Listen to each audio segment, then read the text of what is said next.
All right, we're at round 3. We had a TED Talk from Celeste Headley, 10 Rules for Better Conversations.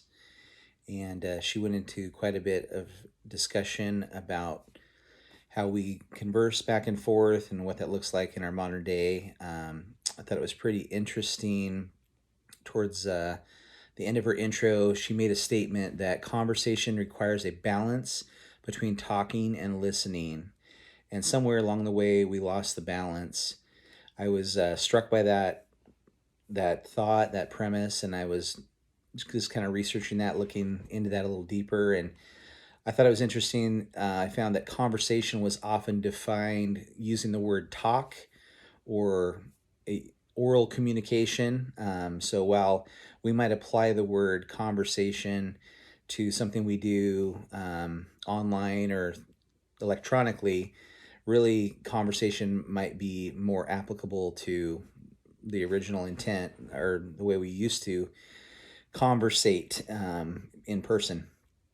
So before I get all the way into the answers to the questions for our discussion, another thing she mentioned is just that we are so polarized these days, and I'm wondering if maybe it can't be answered in that we are unpracticed and that we're failures in conversation. We rely so much of our interaction, so much of our daily ingestion of information and stuff is from electronic sources, and it's not neighbors on a porch talking anymore. I'm in a neighborhood where I rarely talk to our neighbors. While I might have pleasantries with them, conversation is not a big part of maybe modern culture, at least here in the Pacific Northwest. So how did her ideas relate to writing? Her presentation relates to writing that it challenges us to be better conversationalists, listeners, who, if we're successful in the challenge she presents, we would be better communicators and have good content to write from. We might be better at writing if we have better conversations. Better conversations should promote better thinking and more to communicate with. We'll be well-rounded communicators as we engage with others and are engaged in conversations. Which points might help you improve your ability to reach an audience well? I thought the point about being brief, learning how to write concisely and not over-explaining was a good challenge for me in my writing. I often am just trying to stretch words out to make sure I have enough content for the minimum, but I should focus more on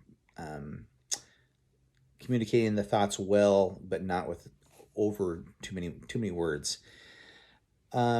The other question she had, from the assignment, do any points she makes surprise you? The point about staying out of the weeds, I was somewhat surprised, somewhat kind of challenged by, mostly because I'm guilty of it.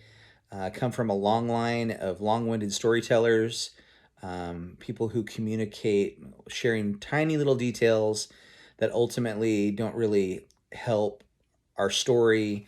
It just multiplies words. So her quote from what she said is that, frankly, people don't care about the years, the names, the dates, all those details that you're struggling to come up with in your mind. They don't care. So the point being to get to your point. Do not just overly give details that are not helping what's the conversation along. That's all I got.